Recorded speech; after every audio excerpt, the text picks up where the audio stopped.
CPM സംസ്ഥാന നേതാക്കളിൽ ഒരാളും കേരളത്തിന്റെ മുൻ മുഖ്യമന്ത്രിയുമായ VS അച്യുതാനന്ദൻ അന്തരിച്ചു. കഴിഞ്ഞ ദിവസം വൈകിട്ട് 3:20 SUT ആശുപത്രിയിലായിരുന്നു അന്ത്യം. അദ്ദേഹത്തെ ഓർത്തും അനുശോചിച്ചും നിരവധി പ്രമുഖരാണ് രംഗത്തെത്തിയത്. VS അച്യുതാനന്ദന്റെ വിയോഗത്തിൽ അനുശോചിച്ച് നടൻ മോഹൻലാലും എത്തി. ജീവിതം തന്നെ സമരമാക്കിയ ജനനായകനാണ് VS അച്യുതാനന്ദൻ എന്നും അദ്ദേഹം പറഞ്ഞുകൊണ്ട് എത്തിയുണ്ടായി. ജീവിതം തന്നെ സമരമാക്കിയ ജനനായകൻ, പ്രിയപ്പെട്ട സഖാവ് VSന് കണ്ണീരിൽ കുതിർത്ത ആദരാഞ്ജലികൾ. സാധാരണക്കാരുടെ പ്രതീക്ഷയും പ്രത്യാശയുമായി തിളങ്ങി നിന്ന ആ മഹത് വ്യക്തിത്വവുമായി എക്കാലത്തും സ്നേഹബന്ധം പുലർത്താനായത് ഭാഗ്യമായി ഞാൻ കാണുന്നു. 3 തവണ പ്രതിപക്ഷ നേതാവും 1 തവണ മുഖ്യമന്ത്രിയായും സേവനമനുഷ്ഠിച്ച അദ്ദേഹം നിലപാടുകളിലും ആദർശങ്ങളിലും എക്കാലവും ഉറച്ചുനിന്നു. മലയാളികളുടെ മനസ്സിൽ അദ്ദേഹത്തിന് മരണമില്ല. മോഹൻലാലിന്റെ വാക്കുകളായിരുന്നു ഇത്. VS അച്യുതാനന്ദനൊപ്പം മോഹൻലാൽ പങ്കിട്ട നിമിഷങ്ങൾ പങ്കുവച്ചുകൊണ്ടാണ് ഓരോ ആരാധകരും സോഷ്യൽ മീഡിയയിൽ അവരുടെ പേജുകളിൽ ചിത്രങ്ങൾ പങ്കുവച്ചത്. അദ്ദേഹത്തെ ഓർക്കുകയായിരുന്നു കേരളത്തിലെ ഓരോ ജനങ്ങളും. ഹൃദയാഘാതത്തെ തുടർന്ന് കഴിഞ്ഞ ദിവസം ഉച്ചയ്ക്ക് 3:20 ഇന്ത്യയിലെ ഏറ്റവും മുതിർന്ന കമ്മ്യൂണിസ്റ്റ് നേതാവും മുൻ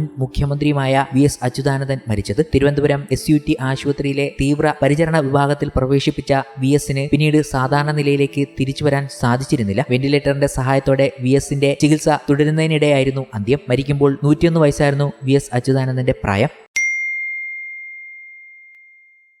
മലയാള സിനിമയ്ക്ക് ഒട്ടനവധി ക്ലാസിക് ചിത്രങ്ങൾ സമ്മാനിച്ച സീനിയർ സംവിധായകനാണ് സിബി മലയിൽ. പ്രത്യേകിച്ച് അദ്ദേഹവും അന്തരിച്ച പ്രശസ്ത തിരക്കഥാകൃത്ത് ലോഹിദാസും ഒന്നിച്ചപ്പോൾ മലയാള സിനിമയ്ക്ക് ഒട്ടനവധി ക്ലാസിക് ചിത്രങ്ങളാണ് ലഭിച്ചത്. അതിൽ പലതിലും നായകനാകട്ടെ മോഹൻലാലും. മലയാള സിനിമയുടെ സൂപ്പർ താരത്തിന് ആദ്യ ദേശീയ അവാർഡിൽ പ്രത്യേക ജൂറി അവാർഡ് ലഭിച്ച കിരീടവും പിന്നീട് ആദ്യമായി മികച്ച നടനുള്ള ദേശീയ അവാർഡ് ലഭിച്ച ഭരതവും സംവിധാനം ചെയ്തത് സിബി മലയിലാണ്. എന്നാൽ മോഹൻലാലും സിബി മലയിലും അവസാനമായി ഒന്നിച്ചെത്തിയത് 2007 പുറത്തിറങ്ങിയ ഫ്ലാഷ് എന്ന സൈക്കോളജിക്കൽ ത്രില്ലർ ചിത്രത്തിൽ വേണ്ടിയാണ്. പിന്നീട് കഴിഞ്ഞ 18 വർഷങ്ങളായി മലയാളത്തിന് അനേകം ക്ലാസിക്കുകൾ സമ്മാനിച്ച സംവിധായകനും നായകനും ഒരിക്കലും ഒന്നിച്ചെത്തിയില്ല. 2 വർഷത്തിനു മുമ്പ് മനോരമ ന്യൂസിന് നൽകിയ അഭിമുഖത്തിൽ സിബി മലയിൽ അതിനുള്ള കാരണം വെളിപ്പെടുത്തിയിരുന്നു. മോഹൻലാൽ ഇന്ന് തനിക്ക് എത്തിപ്പിടിക്കാനാകുന്നതിലും ഉയരത്തിലാണ് എന്നാണ് സംവിധായകൻ പറഞ്ഞത്. മുൻപൊരിക്കൽ ദശരഥം എന്ന ഇരുവരും ഒന്നിച്ച ക്ലാസിക് ചിത്രം ദശരഥത്തിന്റെ 2ാം ഭാഗത്തിനായി സിബി മലയിൽ മോഹൻലാലിനെ സമീപിച്ചിരുന്നു. അന്ന് സൂപ്പർ താരം അതിനോട് താല്പര്യം കാണിക്കുകയോ ആ കഥയൊന്ന് നേരെ കേൾക്കാനുള്ള മനസ്സ് കാണിക്കുകയോ പോലും ചെയ്തില്ലെന്നാണ് സംവിധായകൻ വെളിപ്പെടുത്തിയത്. കഥ പറയാൻ തന്നെ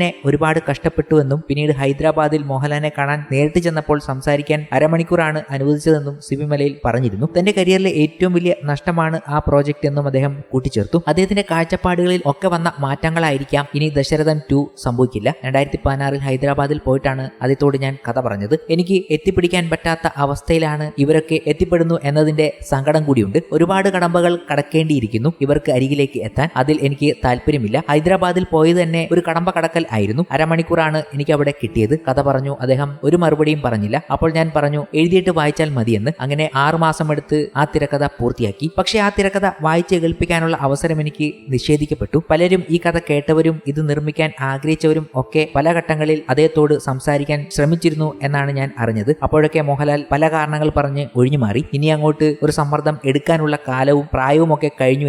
എനിക്ക് നേരിട്ട് ചെല്ലാൻ പറ്റാത്ത ഒരിടത്തേക്ക് ഞാൻ കടന്നു പോകാറില്ല. അങ്ങനെയൊക്കെ ചെയ്യേണ്ടവർ അല്ലല്ലോ. എന്നെ പോലെയുള്ള ആൾക്കാർ ഒക്കെ മറ്റുള്ളവരാണോ ഞങ്ങളുടെ ബന്ധത്തിലും ഞാൻ ചെയ്യേണ്ട സിനിമയുടെ കാര്യത്തിലും തീരുമാനം എടുക്കേണ്ടത്? എനിക്കറിയില്ല. സിബി മലയിൽ കൂട്ടിച്ചേർത്തത് ഇങ്ങനെയായിരുന്നു. ഇത്തരം നിലപാടുകൾ കാരണം തനിക്ക് ഒരുപാട് അവസരങ്ങൾ നിഷേധിക്കപ്പെട്ടുവെന്നും അതിൽ ദുഃഖമുണ്ടെങ്കിലും എനിക്ക് ശരിയെന്ന് തോന്നുന്നത് മാത്രമേ ചെയ്യൂവെന്നും സംവിധായകൻ പറഞ്ഞു. ഇനിയൊരു സിനിമയ്ക്കായി മോഹൻലാലിനെ ഒരിക്കലും സമീപിക്കില്ല എന്നും അദ്ദേഹം കൂട്ടിച്ചേർത്തു. എന്നാൽ കുറച്ച് ആഴ്ചകൾക്ക് മുൻപ് സിബി മലയിലിനെ ആദരിക്കുന്ന ചടങ്ങിൽ മുഖ്യാതിഥിയായി മോഹൻലാൽ എത്തിയിരുന്നു. അന്ന് പഴയ പിണക്കമൊക്കെ മറന്ന് ഒന്നിച്ചു നിൽക്കുന്ന സൂപ്പർ താരത്തെയും സംവിധായകനെയുമാണ് കാണാനായത്. അതുകൊണ്ട് തന്നെ ഇനിയൊരു സിനിമ സംഭവിക്കുമോ ഇല്ലയോ എന്നൊന്നും പറയാൻ കഴിയില്ല. പക്ഷേ ഇതൊക്കെ പറഞ്ഞതിന് ശേഷം ഈ ഒരു ചടങ്ങിലും ദേവദൂതൻ എന്ന ചിത്രത്തിന്റെ റീ റിലീസിലും ഒക്കെ മോഹൻലാലുമായിട്ടുള്ള സൗഹൃദം ഒന്നുകൂടി ഊട്ടിയുറപ്പിക്കുകയായിരുന്നു സിബി മലയിൽ എന്ന് തന്നെ പറയാം. ദേവദൂതൻ വലിയ ഹിറ്റായി മാറുകയും ചെയ്തു റീ റിലീസിൽ.